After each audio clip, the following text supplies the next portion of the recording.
Day of Yoga 2020, which is tomorrow, we have the privilege of having with us today Sadhguru, who shall be sharing with us his vast knowledge and wisdom on Bharat, a cultural treasure. Namaskaram, Sadhguru. Namaskaram. Sharing their thoughts and seeking vision of Sadhguru on our ancient and rich civilization today are the Honorable Minister of Tourism and Culture, Shri Prahlad Singh Patel ji. Namaskar, sir. Chairman and Managing Director of SpiceJet, Mr. Ajay Singh. Welcome, Mr. Ajay Singh. Founder and Group CEO of Oyo Hotels, Mr. Ritesh Agarwal. Good afternoon, Ritesh. Ms. Anita Dongre, the International Fashion Designer. And Mr. Ranveer Brar, he's a celebrity chef. And last but not the least, on our panel today, we have Ms. Ranju Alex. She's the Market Vice President of Marriott Hotels International. We welcome all the panelists. Viewers, India offers a unique blend of science and culture to establish the well-being of an individual. Before we start the conversation with Sadhguru, team of Isha Foundation has a short video on a sacred space, the Isha Yoga Center. Team, can we please play the video?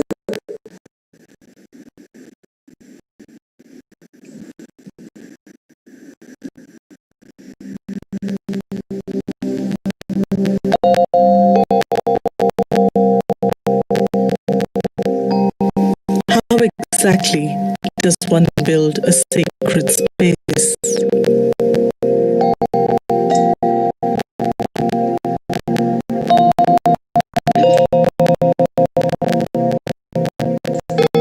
At the Isha Yoga Center, ancient techniques have been revived to create a timeless space, one designed to stand for many millennia.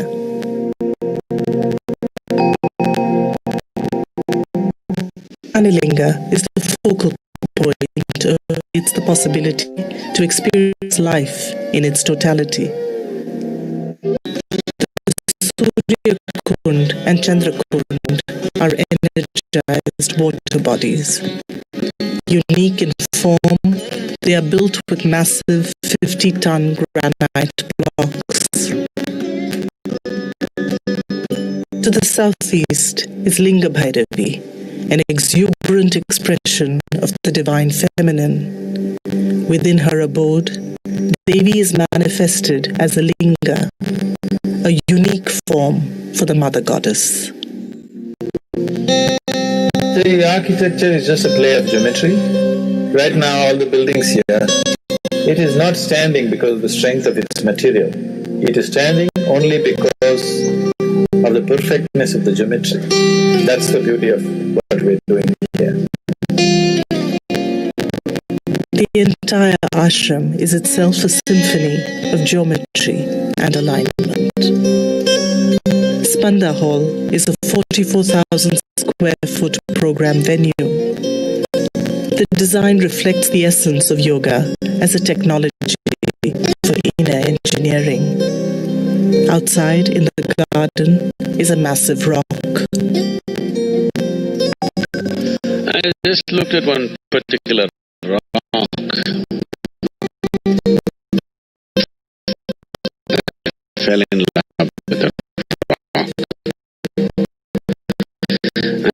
And I want her this rock and brought it. We wanted to create a face which will exude these three qualities of stillness, exuberance and intoxication. I request the Prime Minister to present Adi Yogi, the source of yoga, to the world.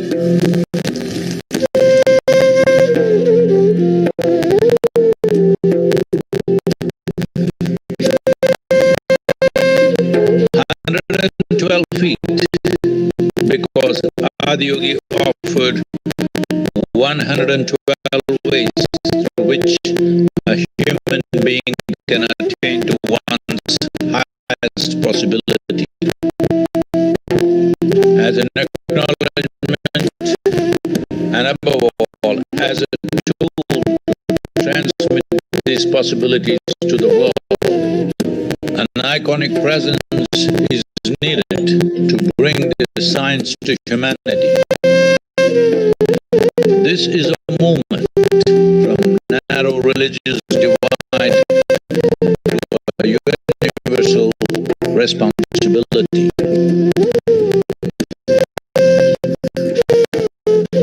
या औषध के क्षण जिसमें लोग दवा भी लेते हैं और नशा भी लेते हैं, लेकिन औषध तनाव समाप्त नहीं होता।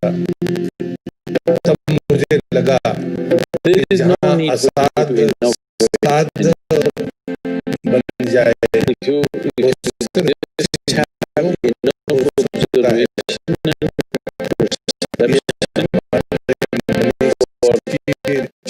all the fantastic design that is everywhere, in every leaf. If you just simply imitate what's in nature, people will think it's genius.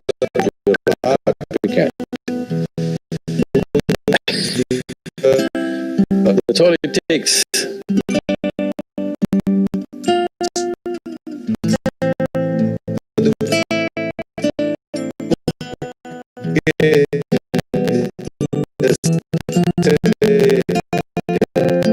महान आत्माओं के द्वारा पहुंचाया गया, लेकिन मुझे इस बात का गर्व है कि देश के हमारे प्रधानमंत्री, हमारे नेता ने दुनिया को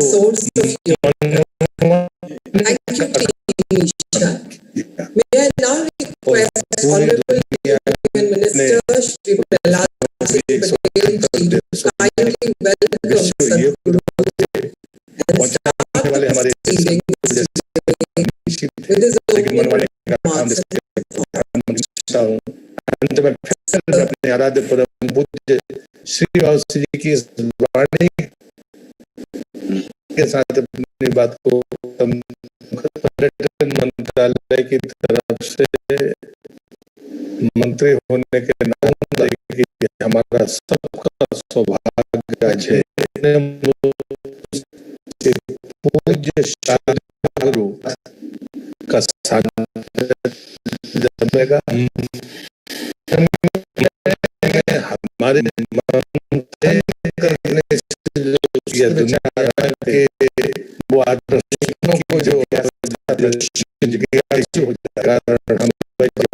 हम नहीं रहता है, वो भारत से लेकर वर्तमान में कहा है, हमें अवसर मिला है।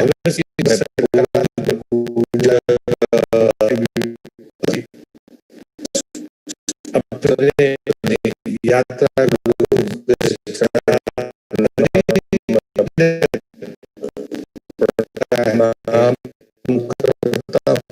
सद्गुरु का सानिध्य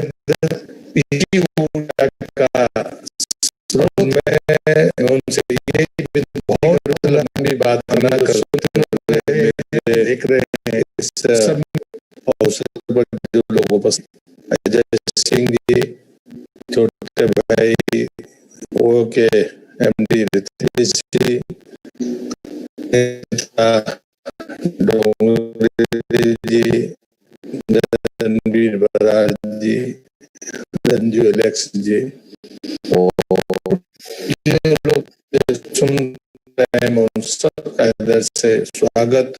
और पूज्य सदगुरु जी के को मैं कोई चीज कह नहीं सकता, तो मेरे आराध्य परम पूज्य श्री श्री बाबा जी की वाणी मुझे याद आई। उन्होंने कहा कि युक्ति से मुक्ति मिलती है, युक्ति से नहीं, खालीपन से मुक्ति नहीं मिलती। और मैं सोच रहा था कि शायद यही मेरा प्रश्न होगा कि मैं ये ऐसा मानता हूं कि हमारा अपना प्रारब्ध, हमारे पूर्वजों की दी हुई ज्ञान संपदा और हमारा पुरुषार्थ, यही युक्तियों को प्राप्त करने का माध्यम है। और जब मैं इनको समग्र रूप से देखता हूँ तो आज की वर्तमान की दुनिया में चाहे कोई बीमारियां हो या औषध के क्षण जिसमें लोग दवा भी लेते हैं और नशा भी लेते हैं, लेकिन औषध तनाव समाप्त नहीं होता, तब मुझे लगा कि जहाँ असाध साध बन जाए वो सिर्फ योग हो सकता है। ये हमारे मनीषी ऋषि मुनि कहते रहे। हमें योग अपने पूर्वजों से, जिन्हें हम ऋषि और मनीषी और मुनि कहते हैं, उनसे प्राप्त हुआ है। 7 समुंदर पार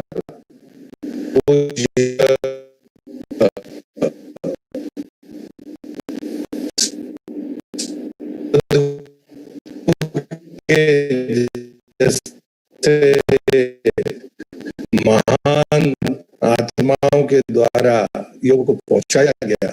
लेकिन मुझे इस बात का गर्व है कि देश के हमारे प्रधानमंत्री, हमारे नेता, उन्होंने दुनिया को मनवाने का काम किया और पूरी दुनिया ने, और उसमें भी 178 देशों ने विश्व योग दिवस से पहुंचाने वाले हमारे सदगुरु जैसे मनीषी थे। लेकिन मनवाने का काम जिसके प्रधानमंत्री चुनता हूँ। अंत में फिर मैं अपने आराध्य परम पूज्य श्री बाबा जी की वाणी के साथ अपनी बात को दूंगा।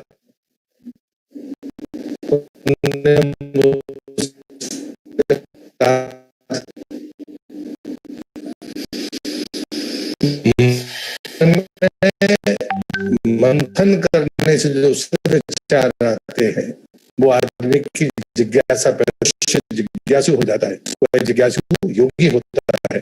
वो प्रारब्ध से लेकर वर्तमान में भी जीता है और भविष्य की सकारात्मक ऊर्जा के प्रति भी अपने यात्रा को जारी रखता है।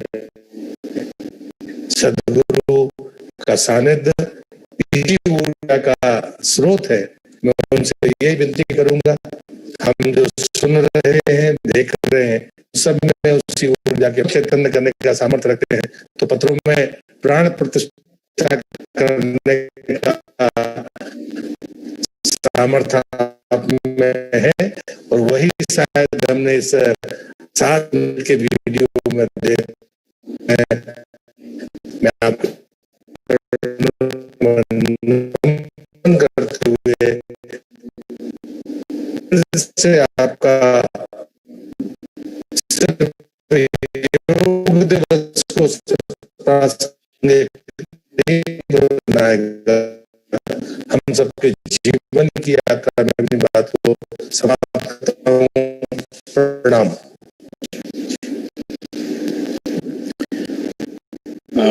I'm Prahlad ji, I'm very sorry, but as it is, my Hindi is bad. On top of it, the audio has not been kind at all to us. So So I only understood parts of it. Thank you very much anyway for the great words that you're saying.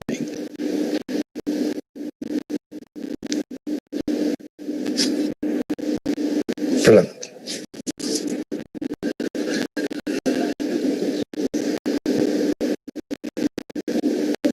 Rupendraji, you're on mute. Okay.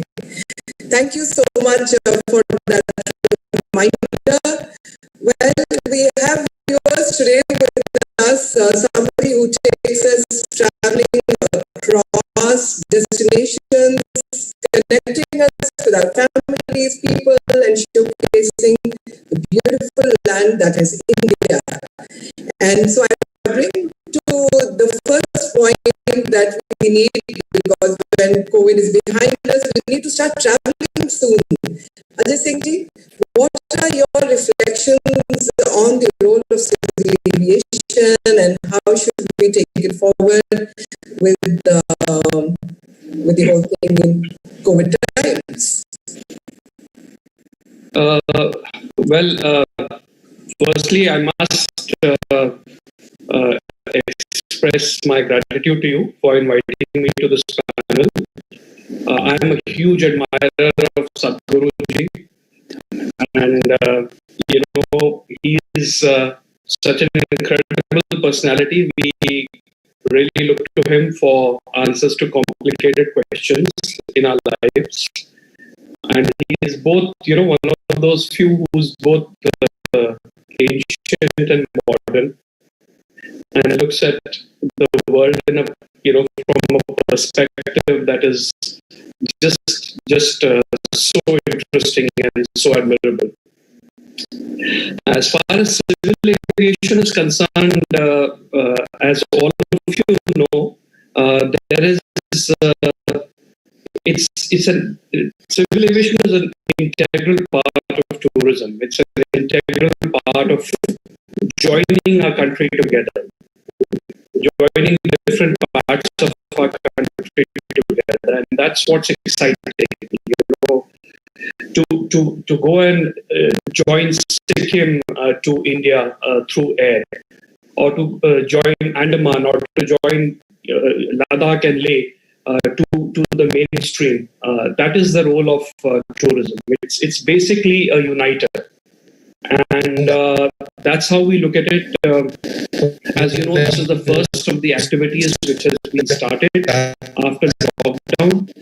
We are currently operating about 30% of our flights. Those flights are about 70% full. And increasingly, we will start to connect in interesting ways different parts of our country and the world to India. We are now looking at seaplanes to connect places which can't be connected by road.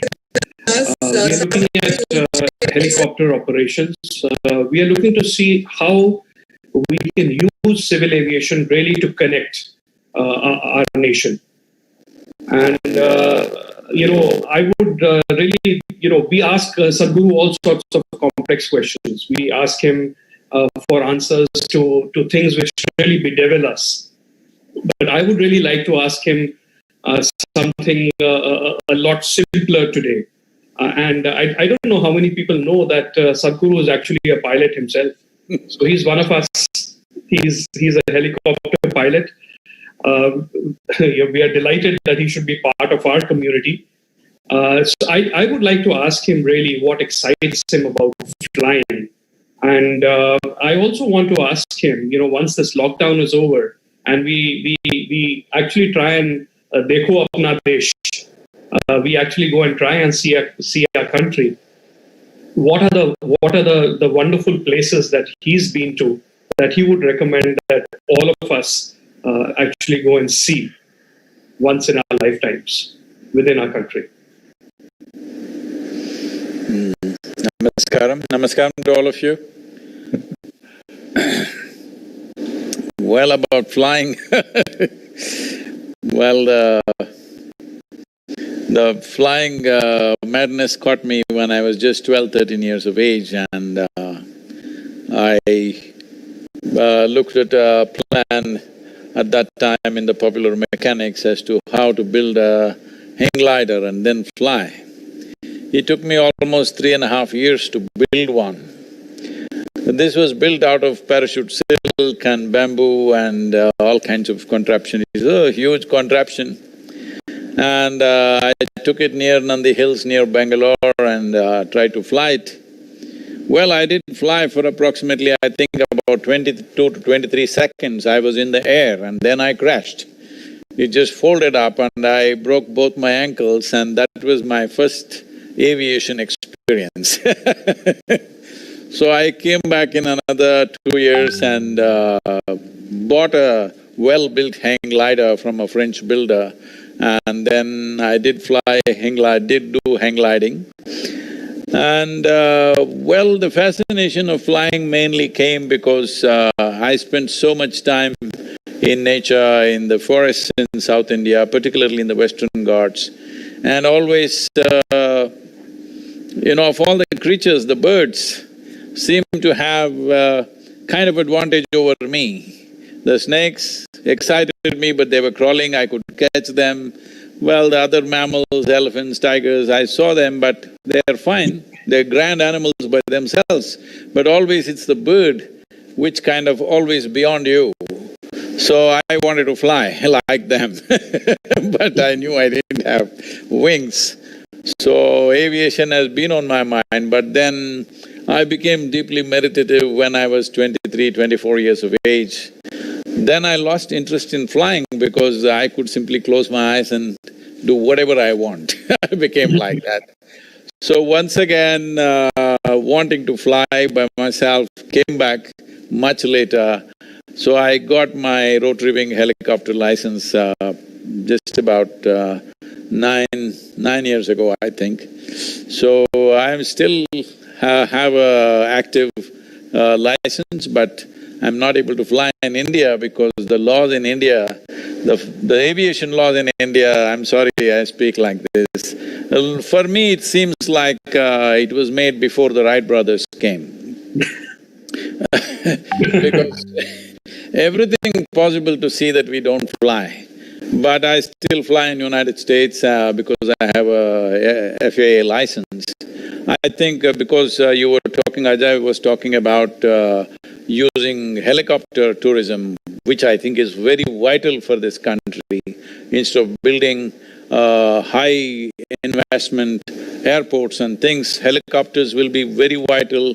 And Ritesh is here, if helicopters can land on the hotel, because this is a serious problem. If you land in Bangalore city, for example, for you to get to the hotel takes 2 hours.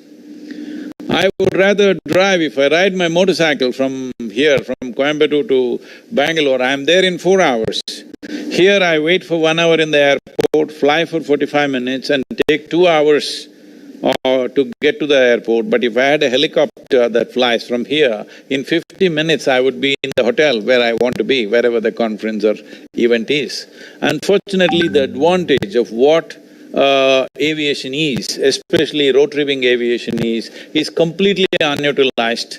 Maybe some in remote places like Kedar and Leh, Ladakh, they're using, but high altitude is not necessarily the best place for rotary wing aviation. But Nepal, we are there every year trekking. Nepal is using helicopter aviation as a massive, tourist attraction for trekkers and for various other people. I think India should exploit this because the kind of terrain we have, what fantastic terrain we have, most people are unaware of in the country. A large segment of people, when they would travel to big cities or pilgrim places or something. Most of the travelers in India, even those who travel regularly, have not seen the most incredible spaces in India, like the Northeast India or the Himalayan ranges and the Western Ghats. From Maharashtra down to Kerala, I have trekked this region extensively and ridden on the motorcycles many times. And there is no place like this, I'm telling you. I've traveled all over the world. Western Ghats is one of the most unique and fantastic spaces, completely unexploited tourism-wise. So mining and other industries which are heavily damaging for the region are slowly creeping up out there. If you do it as a tourism place in a controlled manner, particularly if you take away the traffic from the road by bringing helicopters and stuff like that, I think we could do a lot. About where I would like people to go to, well, at one time I just traveled across India without destinations, just from where I was to the borders of the country, this way, that way, Nepal border, Pakistan border, everything I went on my motorcycle. So I know this country in a certain way. Because I was not looking for anything, I was not going to a particular destination, simply I rode, just enjoying the terrain and the people and the culture of the place. So from that experience, I would say Himalayan ranges, definitely every Indian must go. It's an endless labyrinth of roads endlessly going. I think roads have become much wider, easier to drive, but in the past it used to be such an excitement. As I said, the mountain ranges, both Himalayas and Western Ghats, totally different, diametrically different, but absolutely exciting terrain to go to. If people are interested in terrain, wildlife, these are the places to go to. But India as a tourism destination is a significant place for culture tourism. I feel we have not even exploited a tiny segment of what is possible there. If you are interested in spiritual spaces and things like that, temples and stuff, well, Tanjavur temple, the Konark temple, the Kailash in Ajanta region, these are unmatched anywhere in the world. There is no such places anywhere on the planet in terms of engineering and in terms of intricacy. Belur Halebeedu in Karnataka, there aren't places like that anywhere in the world. But unfortunately, we have not marketed. All around, tin shacks have come up in the form of, somebody who is selling vada, bonda, all this kind of stuff. There is no proper accommodations, there is not even a proper educating kind of guide who will make it very interesting for you. There's hardly anybody there. I think if we focus on these things, there are immense possibilities. And rural India, we have just not exploited rural India because every district of Tamil Nadu, Karnataka, Andhra Pradesh, if you go, in every district, the cooking methods are different, farming methods are different in many places, the way they dress, the way they speak, everything is different. In terms of culture, the variety that we have, if we don't harness this now, because everybody is going to the same type of school, in another 50 years or even 25 years probably, all Indians will start looking same. Already in the cities, if you look at people below their knees, I would say almost 40% of the people are all in blue denims. They're not wearing any different types of clothes anymore, it's all gone. So this culture, the variety of clothing, food, language that we have is an immense possibility. Well, at one time we made a whole lot of presentations to Tamil Nadu government, but I don't think we have made a concerted effort towards this. As a nation, for the kind of population that we have and naturally very accepting and welcoming kind of culture that we have, if we exploit tourism in its real sense, right now I think it's just $10 billion, is it, the turnover? Is that it? Yes, sir, 10 billion, 10 billion. No, I think it's more than that. Whole tourism segment, I'm sorry, it's more than that, 250 billion, I think. 250 billion including aviation sector. Well, I think at least 25 to 40%, 25 to 30% at least, we can make it tourism revenue for this country. For the kind of population we have, we can create services like nobody else. For the kind of cultural artifacts and monuments that we have, endless amount. Most Indians do not know what is in India. In the sense, For example, how many people know there is something called as Kumbhalgarh, where there is the second largest wall in the world is in India? Wall of China, Great Wall of China, everybody knows. Second biggest wall in the world is in India. How many Indian children ever read about it in their history books or in their geography books or whatever? Nothing like that. So unfortunately, it has not happened because it's not come into school education, it's not come into college education, and our tourism marketing agencies have been only marketing those already well-known. If you say India, they'll say Taj Mahal. I'm nothing against Taj Mahal, it's a wonderful jewel, it is a fine place, but Taj Mahal is not of interest to every kind of tourist. Not everybody is interested in seeing a jewel-like building. Some people are excited, but a whole lot of people are not. I have heard so many Americans come to India just for Taj Mahal. When they go back there, what's the big deal about this? It's as good as seeing a photograph. These kind of talks. But the excitement for the international tourism is the culture, the range of food, the range of language, range of textiles, everything that we have. We need to exploit this. If Ajay is asking me which is a must-go place for Indians, well, if you're looking for spirituality, I would say Isha Yoga Center, why not? If you're looking for wildlife, Nagarhole in Karnataka is the best place to go. If you're looking for mountains, who can compete with Himalayas, of course. So if you're looking for a cultural experience, well, I think Rajasthan is doing a good job of cultural experience. So I think I shouldn't go further than that because I can think of 100 different places, but Thank you. Thank you, Sadhguru. I think we touched upon through that one question that Ajay Singh ji raised. Of course, the interesting thing that came across was your curiosity as a child, and you were actually flying when you were just 12. I think that's something that should leave a seed of curiosity in all our children. Thank you, Sadhguru, for such an extensive touch that you have given to subjects. And that brings me, therefore, to the second very important aspect of our culture, the culture of hospitality that we have, the warmth that we have as a country.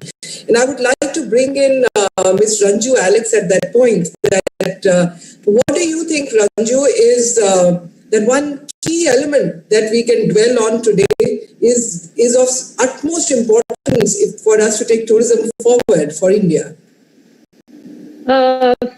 At the onset, Sadhguruji, it's an honor to just share the same screen space with you. I can't believe my luck, and thank you, Rupinder, for this opportunity. Sadhguruji, taking a few cues from what you just said, in our history and in our culture, women have always been perceived and portrayed as the carer, the giver, and an epitome of warmth and welcome in a family. And they have always played that role of being the hostess at home.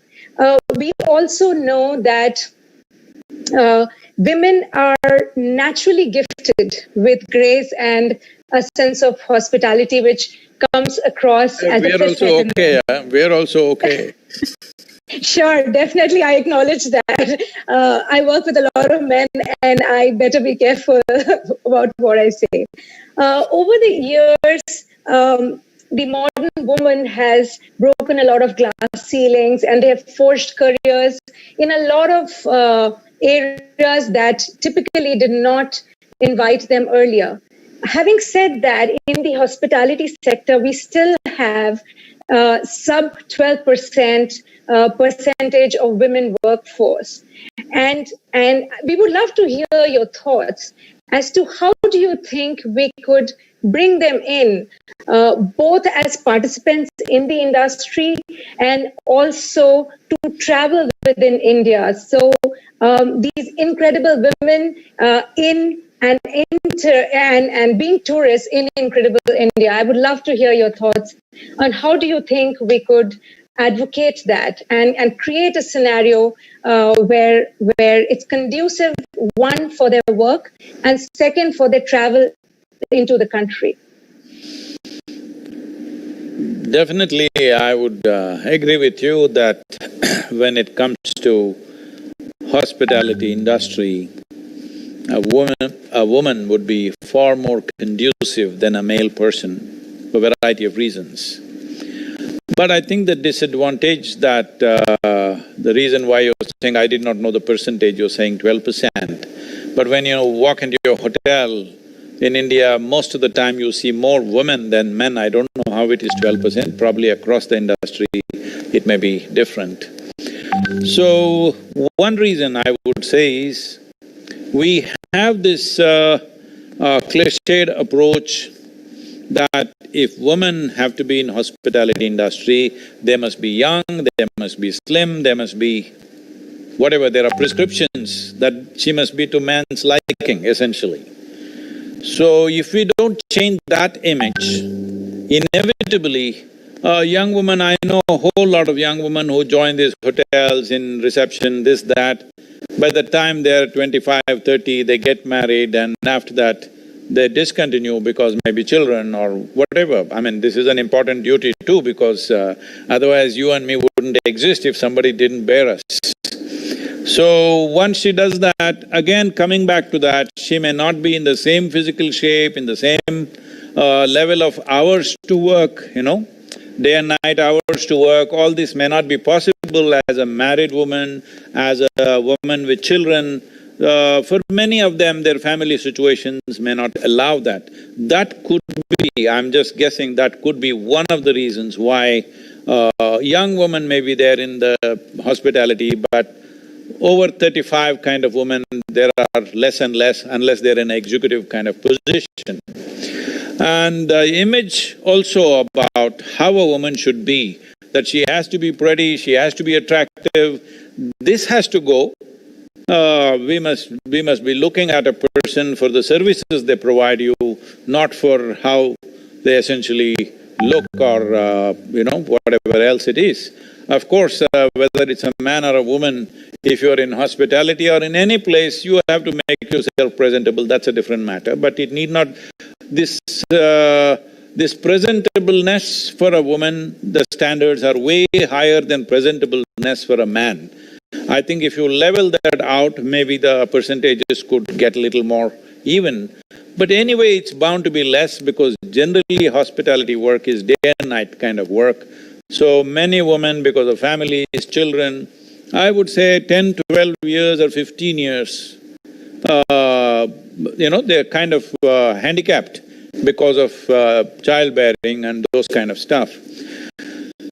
So having said that, will they do better in hospitality industry than men? I think so, because it comes more naturally to a woman to be, be in that sense. Even in our homes, it's always the women folk who are far more welcoming, and this… men will ignore the guests at home. It's the women who really take care of them. So, increasing the percentage needs a lot of cultural changes, economic situations, family situations, how we look at childbearing, whether we look at childbearing as a full-time job or we look at it as just one more thing that you do. These things are deeply embedded in our culture, it may take some time to do that, but I'm sure it is increasingly more compared to how it was 10 years ago. Thank you, Sadhguru. I think that was very insightful and in fact you touched upon, I think, something very deep-seated, as you rightly said, and it takes time, but we are proud of our women as we take our country forward, and I'm sure we shall be doing far more than what we do in outside domain. But yes, she's the Annapurna, she is the Janani, so I think those roles have to be balanced. Thank you, Ranju, for touching upon an important aspect. Sadhguru, you had mentioned about the rural part of India and how we have not been able to leverage that in the current and the past times. So on that front, I would request Ritesh to touch upon the aspect of how do we leverage the rural India, which is where India lives, the heart and the soul of India. Ritesh? Thank you so much, Mr. Pinder. Namaskaram, Sadhguru. Hey Ritesh, how are you? So much. Thank you so much for having me here. I'm very thankful for all of you to consider having an entrepreneur who's still in the early days of building his business here. So thank you so much for that. Honorable Minister and you, Sadhguru, have always architected and helped more successful outcomes come out of India. And one of your recent news stories I was reading about a roundtable with CEOs, where you said going global is important. I believe as a young child, when I was probably 4 or 5 years old, I had the opportunity to visit now Prayagraj for a Mahakumbh Mela. And at that point of time, I decided for myself that accommodations for the middle income in our country and across the world need to be changed. Over the years, I'm very thankful that I have had the opportunity to make a difference there, serving over 41 million people just last year and coming out as possibly one of the leading hotel chains starting out of India and now available across Asia, Pacific, Europe, and United States. I'm thankful to have leaders like Honorable Minister and you here. I want to share one thing about yoga before I come to my specific question. Yoga means different things for different people. A lot of people in this call have created or have fascinating views and have made a significant difference in people's lives by using yoga. I had the opportunity to see Honorable Minister's Surya Namaskar video. I had the opportunity to see the video of the Isha Foundation. I wanted to share what yoga meant for me. Yoga, for me, something that Patanjali said back in the day, means yoga chitta vritti nirodha, which is yoga stills the fluctuations of the mind. And I have, I've spent only limited time doing yoga, but it does enable significant stillness to the fluctuations of my mind. To my question, you mentioned quite a bit of things around it already, so I will try to make sure that I can be slightly more broad-based to try and get more views of your mind, because you have very ways of opinions on travel and tourism, a lot that I can tell you a lot of people in this meeting agree with. For instance, the Northeast and the Western Ghats. Something that I've heard from leaders in this session multiple times, including the Honorable Minister himself, who spent quite a bit of time in the Northeast. They say that the villages are the heart and the soul of India. As we grew up, our school books and everything around us constantly said that agriculture, farming, and villages are the heart of our country. This pandemic has forced us to look inwards and explore the immense potential of our rich culture. As my friend Ajay would see, international flights will continue to be an area where people will be slightly more worried. So people will drive or fly within India a lot more. History and travel will inspire us to constantly look for the one big direction that our country is moving towards, which is Dekho Apna Desh. How can we create a sustainable tourism movement, bringing in opportunities to the farmers, the local tourists to go and see the villages and the great amount of unique cultures and beauty that our country has? You mentioned about visiting borders. I had the good opportunity last year to visit most of the borders that India shares with its countries because of my inspiration of wanting to see that. One of the places I reached right before the lockdown was Kutch. And around there, I went to a lot of little villages. And all those little villages had small homes and homestays that people wanted to host tourists in. How do you think, Sadhguru, that we can inspire a tourism movement while preserving the aesthetics and identity of India's heartland, to design this not just as a unique thing that a few people do, but really make it into a movement where Indians see village tourism and rural tourism as a critical part of their choices. Thank you so much again, Sadhguru. Well, if you're thinking of local travel, that is within the country travel, definitely it's very doable. It's happening in a big way in Coorg, as you should know, that that's an area that's very, very familiar to me. But now I'm surprised all this many homes that even families that I knew in the past, they've all turned their homes into homestay kind of spaces, home cooking, and all this is very, very attractive.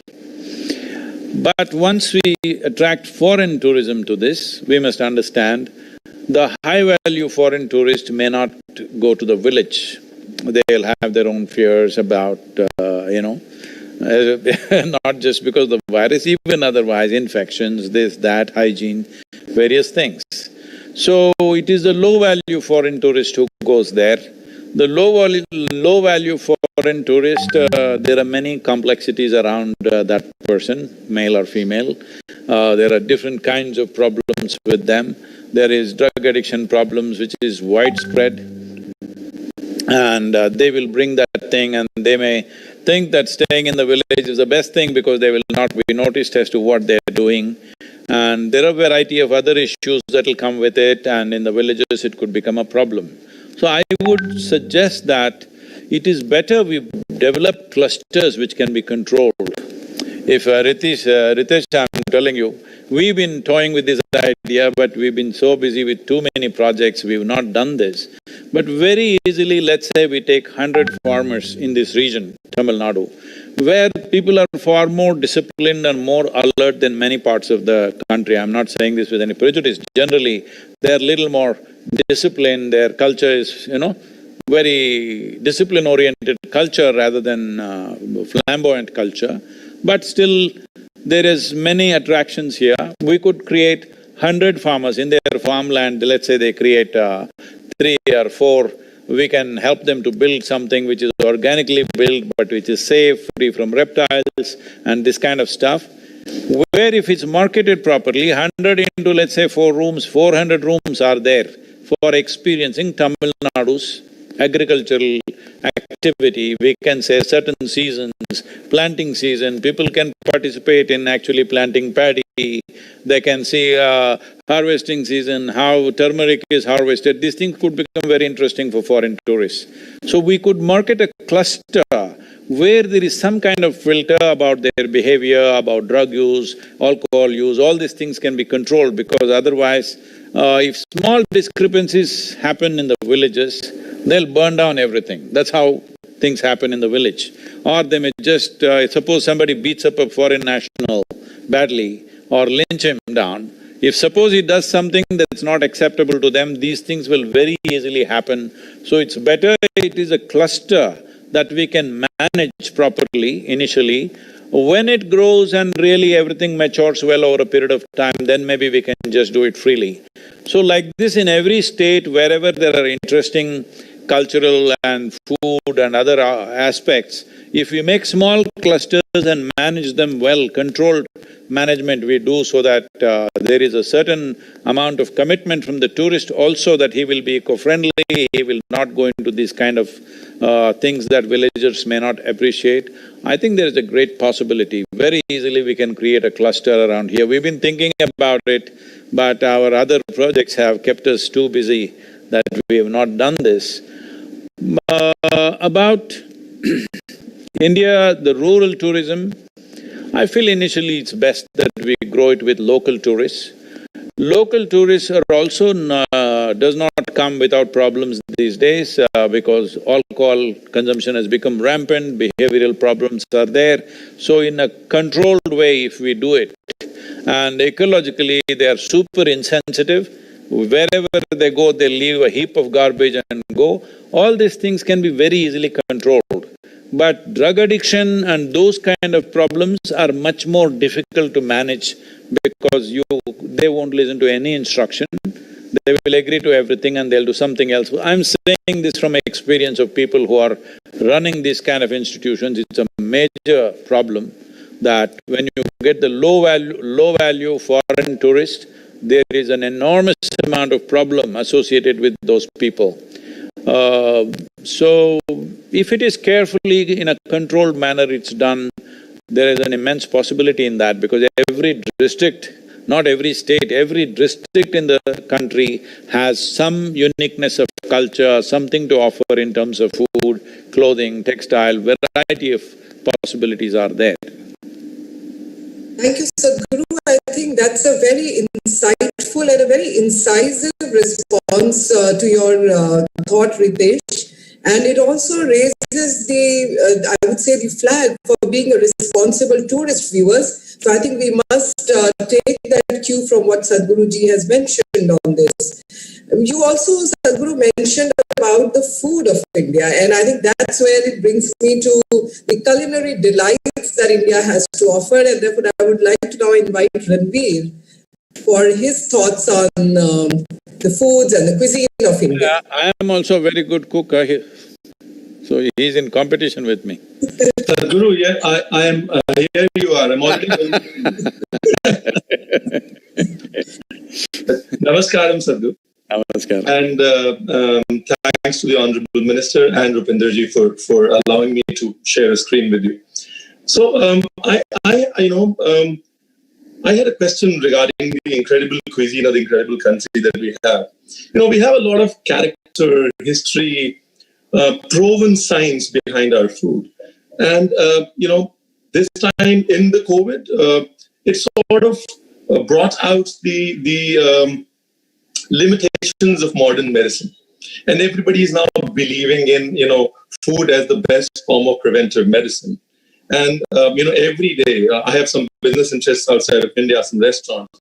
Every day they're telling me how the world is looking at Indian food to heal, and then sometimes, because this has happened in the past, but what happens is their logic of understanding food and our logic of explaining food is very different.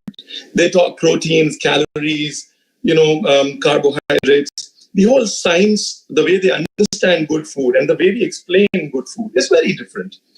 Our food is more cause and effect food, and also the way it is passed down to us is not through structured education books. It's passed down to us by grandmothers who've said, have this because I say so.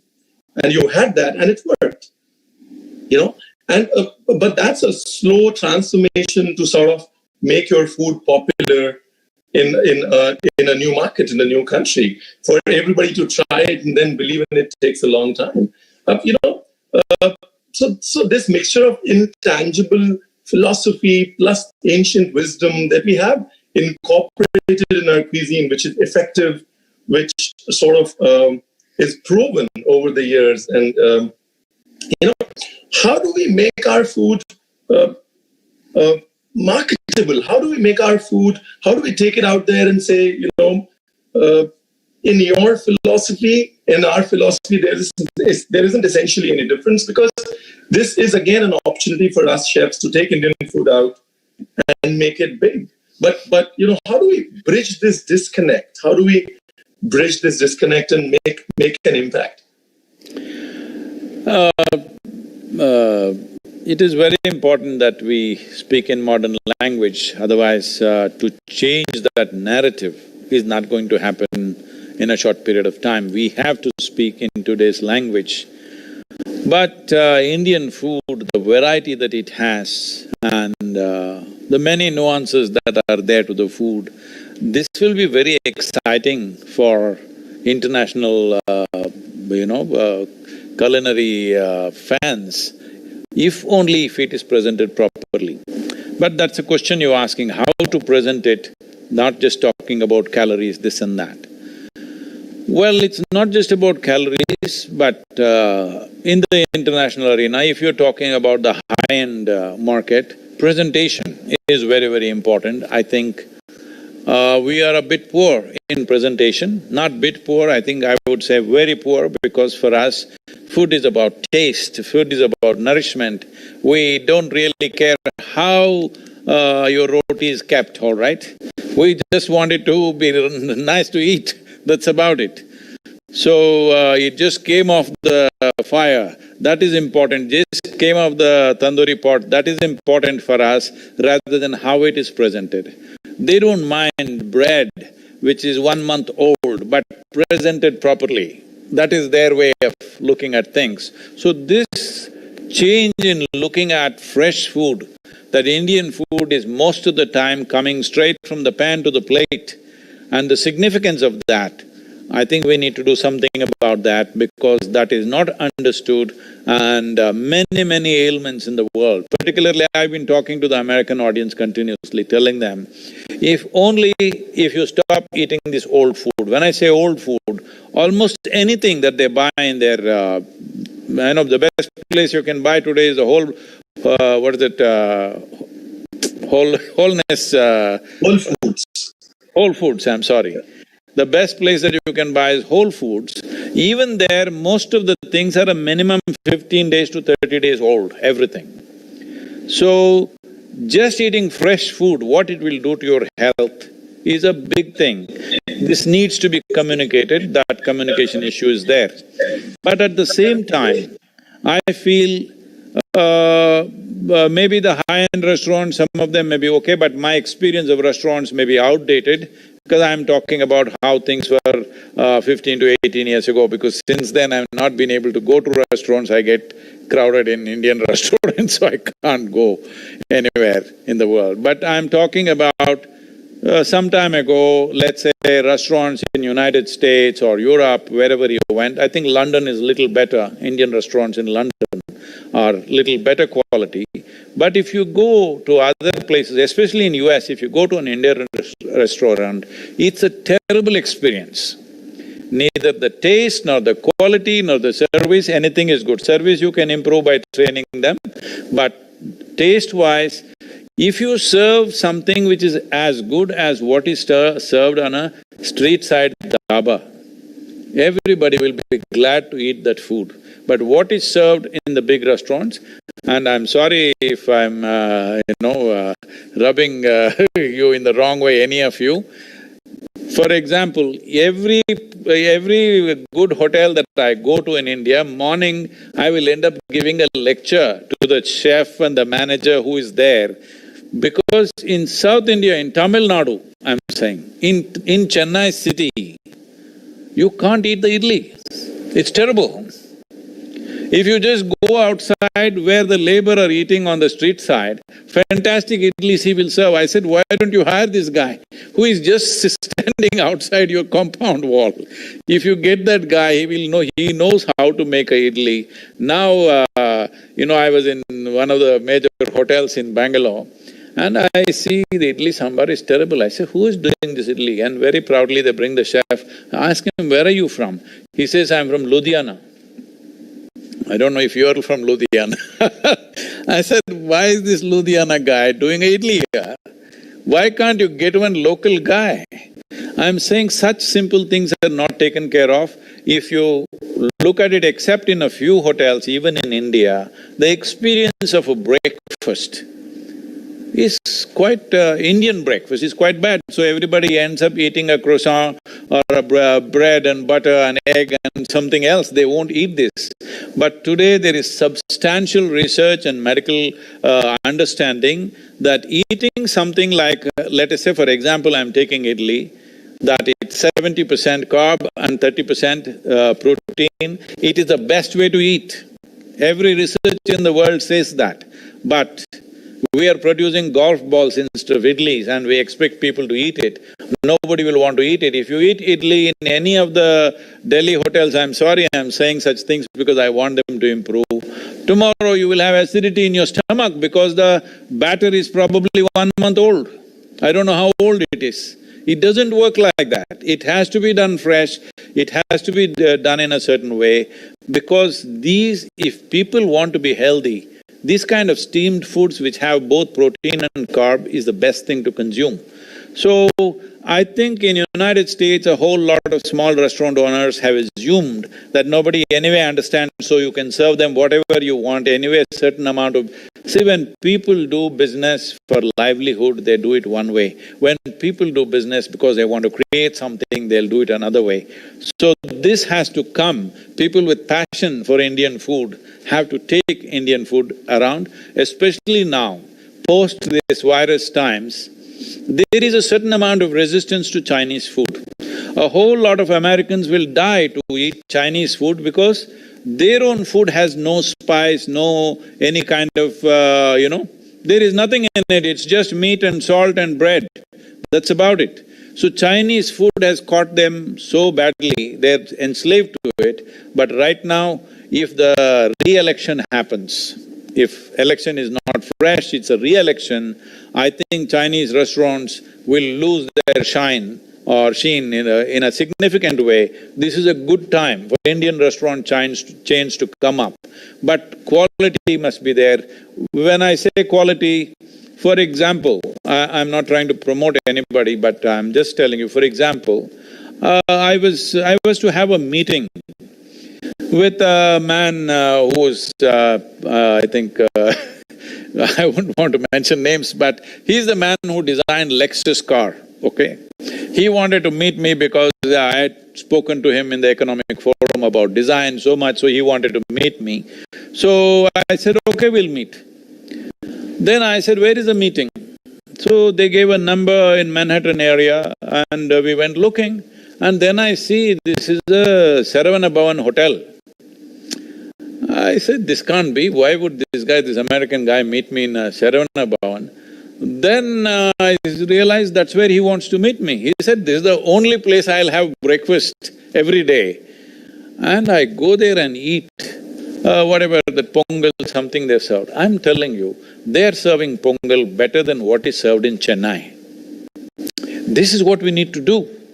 Quality. If you produce quality for the variety of foods and range of foods that we have, nobody, no culture in the world can beat this, because the variety from Kanyakumari to Kashmir, how many varieties, how many nuances are there to food. If we can manage this, preserve this and present it to the world, it is unbeatable. Young people like you who have passion for food should do it. Those who do it just for livelihood, they think they can serve anything and get away with it, which has brought an immense it has given a bad name to Indian food, because everybody thinks Indian food is lousy, because that's how it is served, unfortunately. Thank you for the candid insights. Thank you. Thank you. Sorry, you have a lot of homework coming from Sadhguru in what we need to really showcase to the world, and I think most of us will agree with Sadhguru's observations on how the home food or the food cooked sometimes even on the roadside is actually more authentic, and it's not… the idli is not like a golf ball. But thank you, Sadhguru, for those insights. And now, viewers, we are soon going to run out of time, and I have one very critical aspect to discuss today. We saw in the video in the beginning that Sadhguru's Isha Foundation had showed was about the inner engineering and the 112 ways to attain maximum human possibilities. Anita and I were conversing before the conversation started, and she had a lot of thoughts on yoga and what should yoga mean. So can I, Anita, request you to come in now and share your thoughts and some observations.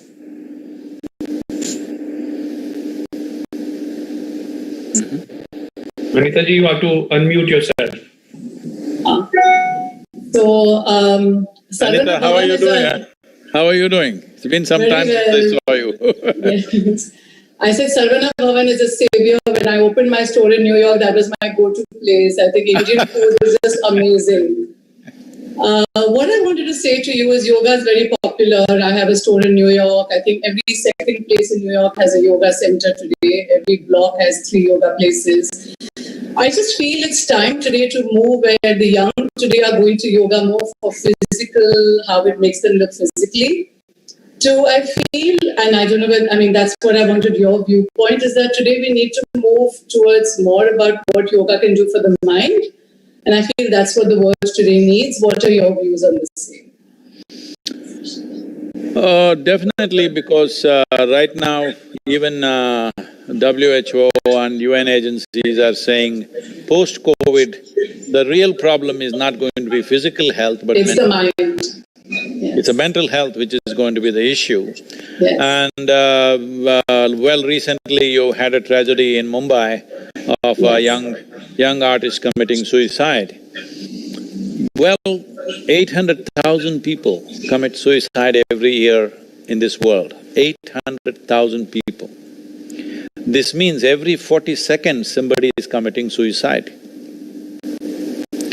Well, for every person who actually commits suicide, the UN statistics say up to 18 to 20 people are attempting suicide, but not successful. If all of them succeed, then the number will go crazy. It'll go into millions of people. So why so many young people wanting to take their lives? Over 18,600 youth below 18 years of age commit suicide in India. And about 6,000 of them are below 13 years of age. Can you believe this?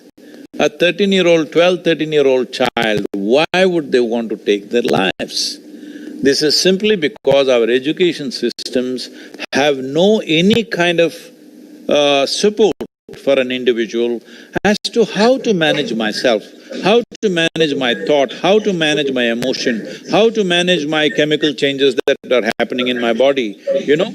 The chemistry, the hormonal aspects, the glandular secretions. The yogic system, one most fundamental aspect, physiological aspect of the yogic system is it regulates glandular secretions. This is the most important thing that people generally not focused on. Today, a certain number of researchers in United States, this unfortunately has to come from US, otherwise it doesn't work in this country. Certain number of researchers from Indiana University, Harvard Medical School, Rutgers University and Florida together did a certain study on the inner engineering practices. What they found was, in 90 days of practice, the BDNF factor is threefold, that is 300% higher. If… I mean, this is a medical term, it means brain-derived neurotropic factors. This is essentially determines your experience of life. Because your experience of life has a chemical basis. Right now you're feeling joyful, it's your chemistry on one level. You're feeling miserable, it's your chemistry. You're ecstatic, it's your chemistry. You're in deep agony. If it's not physical pain, everything has a chemical background to the kind of experience that you're having right now. So yogic system has an elaborate system how we can create the right kind of chemistry. Right now, you have achieved a blissful chemistry. Once your chemistry is blissful, outside situations are always going up and down. If nothing is going up and down, either you are dead already or you're on the way. If you're doing something, situations are always going up and down. If you're doing a lot of things, too many things are going up and down, all right? So when will a human being step out into the world and really want to do things, whatever they can do, everything that I can do, I will do in my life. When will that happen? Only when there is no fear of suffering. When you have this state, no matter what happens in my activity and my surroundings, my experience of life is assured that it is always pleasant. When this is there, that is when a human being will find full expression to their life, will explore the full depth and dimension of what it means to be human and what it can be done in terms of impact in the world. Everything will be done. See, in our lives, if we do not do what we cannot do, there's no problem. But if we do not do what we can do, we are a disastrous life. I would say 90% of human beings are a disaster like this because they are not doing what they can do just the fear of suffering, what will happen, what will happen, what will happen, always. So this has to be taken… If you want to unleash human genius in this world, most important thing is your pleasantness of experience must be assured. This is the fundamental of yoga. Well, he was saying, yoga chitta vritti nirodha, this means just that whatever the fluctuations, you are free from that. Once you're in yoga, you're free from those fluctuations. Fluctuations happen in the outside situation. With all that, inner reaction need not happen. The question is, are you a compulsive reaction to the world around you, or are you a conscious response to the world around you? This is the difference between a human being and other creatures on this planet. If we do not exercise this one thing, if we do not exercise this ability to respond consciously, but we are a compulsive reaction, this means we have forsaken the fantastic work of evolution which has brought us where we are. We are still behaving like creatures because they always react, instinctively react. We are supposed to consciously respond. Well, to talk about these things in terms of chemistry, the studies that were made on inner engineering process, because today this virus is a big issue, I am saying this, 230 genes which are responsible for our immune system to function at its peak.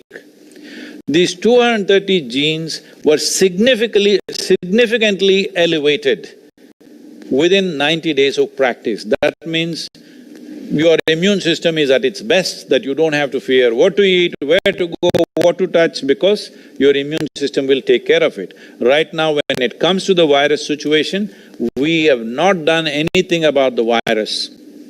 We do not know much about it. We do not even have a treatment protocol, forget about a vaccine.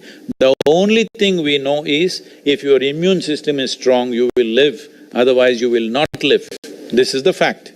So this is most important, yoga can do this. Another dimension of this is, there is something called as endocannabinoids. That means there are cannabis receptors both in your brain and in your body, millions of them. Most human beings are not able to feed them. Because of that, their entire body, on the cellular level itself, there is stress, which can lead to cancerous consequences, which can lead to mental ill health, various possibilities. With yoga, we have found with inner engineering practices, it's been well established by proper research, by professors and scientists in various universities in the United States. It's properly established. The endocannabinoid secretion in the body is significantly higher. That means you are always in a very pleasant state of experience. You are blissful by your own nature. Only when you're blissful by your own nature, your innate talents can be explored, your possibilities can be seen. You will want to scale the highest possible peak. You will not see how to restrict your life, you will see how to explore every possibility. This must happen to every human being. Thank you, Sadhguru. I think, Anita, that was quite an extensive answer in a very short time that we have today, viewers. And it reminds us, just a day before the International Yoga Day, which is tomorrow, on how to delve into the inner consciousness, and yoga being not just a physical but a mental and a spiritual element, which is what we are so proud to give to the whole world. And that's what the cultural is. And Sadhguru, you have managed to touch so many aspects today of our incredible India that we are most thankful to you for that.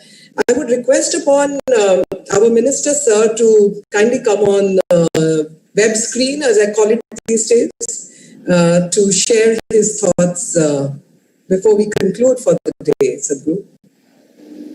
Sir?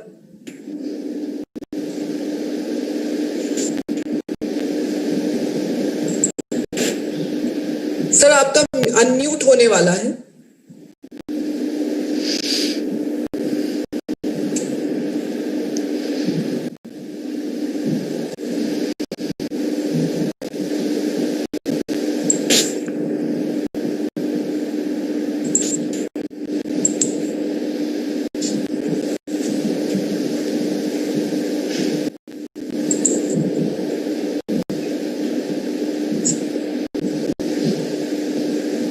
Sir आपकी तरफ से microphone को unmute करवा दीजिए।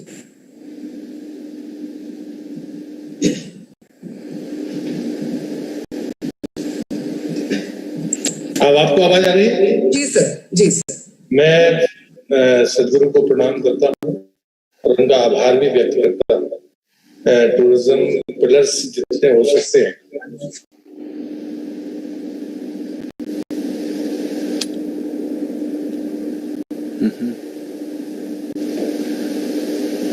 इन सब के लिए सारे पैनल से यहाँ पर मौजूद हैं।